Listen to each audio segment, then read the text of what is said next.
अस्सलाम वालेकुम। Z education students class 9 chapter number 3 exercise 3.1 question number 4 के रिमेनिंग पार्ट करेंगे। फोर्थ पार्ट है।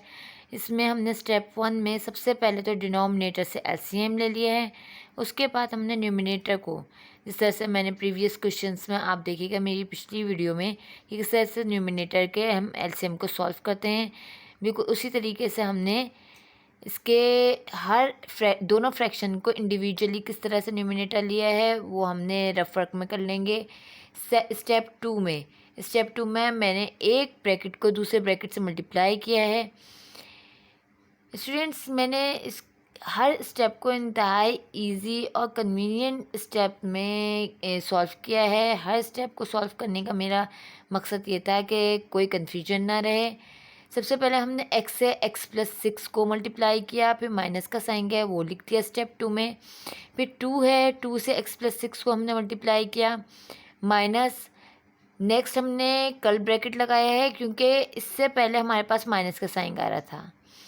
फिर मैंने x से x+3 को मल्टीप्लाई किया, फिर प्लस का साइन आ रहा है, फिर 1 से x+3 को मल्टीप्लाई किया। डिनोमिनेटर एज इट इज़ रहेगा। स्टेप 3 में हमने x square x6 minus 2x minus plus minus 2 6 12। फिर मैंने माइनस के साइन को एज इट इज़ छोड़ दिया है, curly bracket as it is आया है। फिर x स्क्वायर 3x से मल्टीप्लाई हुआ है 3x प्लस 3 1 ज़ा 3, curly bracket close, denominator as it is आया है। स्टेप 4 में हमने x जो ब्रैकेट के बाहर x square plus 6x minus 2x minus 12 है, इसमें हमने 6x माइनस 2x को माइनस किया है। 6 में से 2 को माइनस किया, 4x आ गया। 6 ग्रेटर नंबर है एज़ कम्पेयर टू 2, तो हमने इसका साइन ले लिया, प्लस ले लिया। फिर उसके बाद हमारे पास माइनस से माइनस एज इट इज़ है, कर्ली ब्रैकेट भी एज इट इज़ है। X square as it is लेने के बाद हमने 3x प्लस x को प्लस कर दिया है, 4x आ गया है, प्लस 3। स्टेप 5 में हमने सब कुछ एज इट इज़ रखा है। जो मेरे पास मैंने रेड मार्कर से माइनस लिखा था, इस माइनस से हमने इस ब्रैकेट को मल्टीप्लाई किया है, माइनस x स्क्वायर हो गया और माइनस प्लस माइनस 4x हो गया, माइनस प्लस माइनस 3 हो गया। बाकी सब कुछ एज इट इज़ है। स्टेप 6 में मैंने इनको अरेंज कर दिया, x स्क्वायर को एक साथ लिख दिया, x को एक साथ लिख दिया और विदाउट x वालों को एक साथ में लिख दिया। हमारे पास स्टेप 6 में x स्क्वायर एक पॉजिटिव है एक नेगेटिव है, ये दोनों कैंसिल आउट हो जाएंगे। सेम एज इट इज़ हमारे पास जो है वो 4x प्लस और माइनस में ये दोनों कैंसिल आउट हो जाएंगे।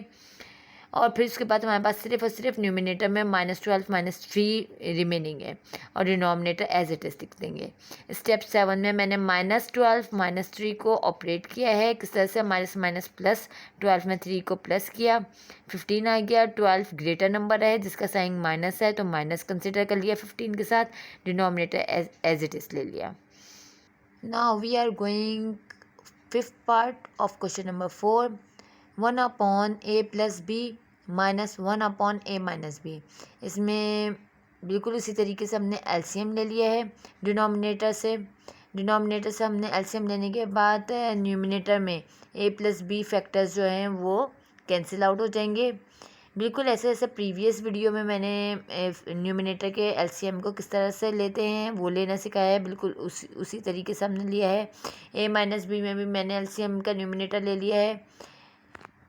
Question number 4 fifth part, 1/a plus B minus 1/a minus B. हमने स्टेप 1 में एलसीएम ले लिया है। एलसीएम लेने के बाद स्टेप 2 में हमने जो मैंने रेड मार्कर से माइनस लिया है, इस माइनस से ब्रैकेट को मल्टीप्लाई किया है।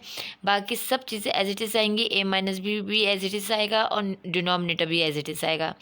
माइनस a हो जाएगा, माइनस प्लस माइनस b हो जाएगा। उसके बाद हमारे पास डिनोमिनेटर में जो फैक्टर्स हैं इसके ऊपर हमारे पास फॉर्मूला इम्प्लीमेंट हो रहा है, a square minus B square is equal to a plus b a minus b. Step 3 में मैंने फॉर्मूला इम्प्लीमेंट किया डिनोमिनेटर में और न्यूमिनेटर में मैंने अरेंजमेंट कर दिया है, ए साथ में लिख दिया, बी साथ में लिख दिया है। ए मेरे पास पॉजिटिव है और नेगेटिव है, स्टेप 3 में ये कैंसिल आउट हो जाएगा और न्यूमिनेटर में सिर्फ और सिर्फ मेरे पास बी बचेगा।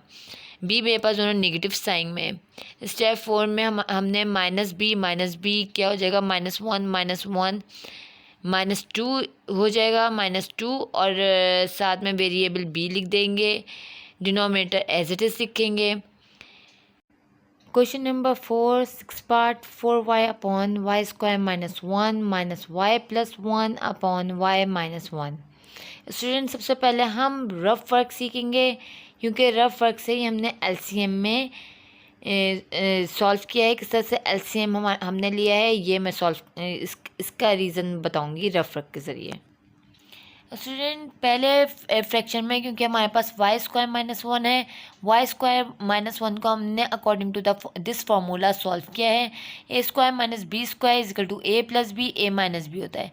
ए हमने वाई के इक्वल लिया है, बी हमने 1 के इक्वल लिया है। So Y square -1 equals to Y + 1 Y -1। Students जैसे आप देख सकते हैं कि हमारे पास क्वेश्चन में वाई स्क्वायर -1 और दूसरे फ्रैक्शन में y -1 है हमारे पास एज अ डिनोमिनेटर। अगर हम दोनों डिनोमिनेटर को लेते हैं एलसीएम, तो उसमें y स्क्वायर -1 में दोनों फैक्टर आ गए, y + 1 भी आ गया और y -1 भी आ गया, जबकि दूसरे फ्रैक्शन में ऑलरेडी y -1 है। इसी वजह से हमने स्टेप 1 में फ्रैक्शन में y -1 और y + 1 ले लिया है एज अ डिनोमिनेटर एलसीएम में। फिर हमने न्यूमिनेटर को सॉल्व कर लिया है स्टेप 1 में। स्टेप 2 में हमने y4y एज इट इज़ लिखा है, डिनोमिनेटर एज इट इज़ लिखा है, मगर हमारे पास y + 1 2 ब्रैकेट में थे, इसलिए इसको ऊपर स्क्वायर आ गया। स्टेप 3 में हमने y + 1 होल स्क्वायर, इसके ऊपर फॉर्मूला इम्प्लीमेंट किया है, a + b का whole square is equal to a square + 2ab + b square. a हमने y के इक्वल लिया है, b हमने 1 के इक्वल लिया है। इसके अकॉर्डिंग हमने फार्मूला ओपन कर दिया है, 4y और डिनोमिनेटर एज इट इज़ लिखा है। स्टेप 4 में हमने माइनस का साइन जो कि मैंने रेड मार्कर से लिखा है, इसको हमने मल्टीप्लाई कर दिया है ब्रैकेट के अंदर के तमाम एलिमेंट से। तो वाई स्क्वायर से पहले माइनस आ जाएगा, minus plus minus 2y minus plus minus 1, बाकी 4y और डिनोमिनेटर एज इट इज लिख दिया है। स्टेप 5 में हमने वाई स्क्वायर को शुरू में लिख दिया है, 4y बाद में लिखा है, अरेंज करके लिख दिया है according to the exponential form. Students step 6 में हमने प्रीवियस स्टेप में जो हमारे पास था 4y - 2y, इन दोनों को ऑपरेट कर दिया, 4 में से 2 को माइनस करेंगे 2y आ जाएगा। इसके बाद हमने माइनस को कॉमन ले लिया है, माइनस को कॉमन लेने पर हमारे पास वाई स्क्वायर प्लस में आ गया, 2y से पहले प्लस था, प्लस माइनस माइनस हो जाएगा, 1 माइनस में था तो माइनस माइनस माइनस प्लस हो जाएगा। डिनोमिनेटर एज इट इज़ लिखा है हमने। फिर उसके बाद हमने इसके ऊपर फॉर्मूला जो वाई स्क्वायर - 2y + 1 है, स्टेप 8 में हमने इसके ऊपर फार्मूला इम्प्लीमेंट कर दिया है। कौन सा फार्मूला इम्प्लीमेंट कर दिया है, a - b का whole square is equal to a square - 2ab + b square. a हमने y के इक्वल लिया है, b हमने 1 के इक्वल लिया है। स्टेप 8 में हमारे पास y - 1 का होल स्क्वायर था, नीचे y - 1 हमारे पास मौजूद था, स्क्वायरिंग से हमारे पास डिनोमिनेटर जो है वो कैंसिल आउट हो जाएगा। सो स्टेप 9 में आंसर आ जाएगा -y - 1 अपॉन y + 1। स्टूडेंट्स कोई भी आपको कोई भी स्टेप है या कोई भी बात समझ में नहीं आ रही है तो आप मुझे कमेंट करें, मैं आप लोग का कॉन्सेप्ट ज़रूर क्लियर करूँगी। सो अल्लाह हाफिज़।